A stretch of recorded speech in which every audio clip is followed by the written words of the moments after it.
রাজনৈতিক মতাদর্শ ও আঞ্চলিক নানা ইস্যু নিয়ে যুক্তরাষ্ট্রের সঙ্গে দশকের পর দশক ধরে শত্রুতা চলে আসছে ভেনেজুয়েলার। এই শত্রুতার মার্কিন বাণিজ্যিক নিষেধাজ্ঞার মুখে পড়ে আর্থিক দুরবস্থা ও ভয়াবহ মুদ্রাস্ফীতির মতো সমস্যার সাগরে ডুবে রয়েছে দেশটি। কিন্তু এমন খারাপ সময়ের মধ্যেও বিশ্ব মডেল যুক্তরাষ্ট্রের আধিপত্যবাদের কাছে মাথা নোয়ায়নি ভেনেজুয়েলার প্রেসিডেন্ট নিকোলাস মাদুরো। আর এই কারণেই ভেনেজুয়েলাকে নিয়ে নতুন এক চাল চেলেছেন মার্কিন প্রেসিডেন্ট ডোনাল্ড ট্রাম্প। ভেনেজুয়েলার সরকার যুক্তরাষ্ট্রে কোকেন চোরাচালান চক্রকে সহায়তা করছে বলে অভিযোগ তুলেছেন তিনি। এমনকি কোকেনে চোরাচালান প্রতিহত করার নামে ক্যারিবীয় অঞ্চলে ভেনেজুয়েলার কোল ঘেঁষে 7টি যুদ্ধজাহাজ, অ্যাটাক সাবমেরিন সহ 4,500 সেনা মোতায়েন করেছেন ট্রাম্প। এরপরই ক্যারিবীয় অঞ্চলে ভেনেজুয়েলার একটি জাহাজ ডুবিয়ে দিয়েছে তারা। এতে করে জাহাজে থাকা 11 জন প্রাণ হারান। ওই জাহাজটিতে কোকেন পাচার করা হচ্ছিল বলে দাবি করেছে যুক্তরাষ্ট্র। এ কারণে যুক্তরাষ্ট্র ও ভেনেজুয়েলার মধ্যে দেখা দিয়েছে নতুন এক উত্তেজনা।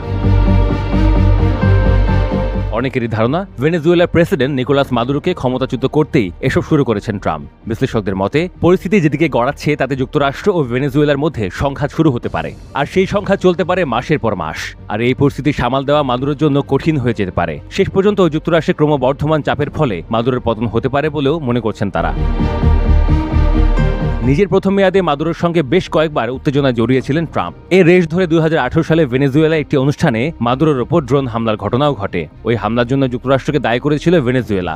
এবার দ্বিতীয় মেয়াদে ক্ষমতায় এসে ভেনেজুয়েলার প্রেসিডেন্ট মাদুরোকে চেপে ধরেছেন ট্রাম্প। সেই ধারাবাহিকতায় যুদ্ধজাহাজ, সাবমেরিনের মাধ্যমে ভেনেজুয়েলাকে ঘিরে ধরছে ট্রাম্প প্রশাসন।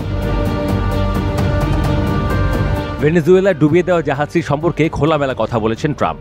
জাহাজটির মাধ্যমে ভেনেজুয়েলার গ্যাং ট্রেন দিয়ে আরাগের সদস্যরা মাদক পাচার করছিল বলে দাবি করেছেন তিনি। এদিকে ট্রাম্পের সুরে কথা বলেছেন মার্কিন পররাষ্ট্রমন্ত্রী মার্কো রুবিও। প্রেসিডেন্ট ট্রাম্প মাদক চোরা কারবারি গ্যাংদের বিরুদ্ধে যুদ্ধ চালিয়ে যাবেন বলেও জানিয়েছেন তিনি। এদিকে যুক্তরাষ্ট্রের এমন চাপের মুখে এরই মধ্যে সর্বোচ্চ প্রতিরোধ গড়ে তোলার ঘোষণা দিয়েছেন ভেনেজুয়েলার প্রেসিডেন্ট মাদুরো। তার এই ঘোষণার পরই রাজধানী লা গুয়াইরায় দেশটির আধা সামরিক বাহিনী ন্যাশনাল বলিভারিয়ান মিলিশিয়ার সদস্যদের জড়ো হতে দেখা গেছে।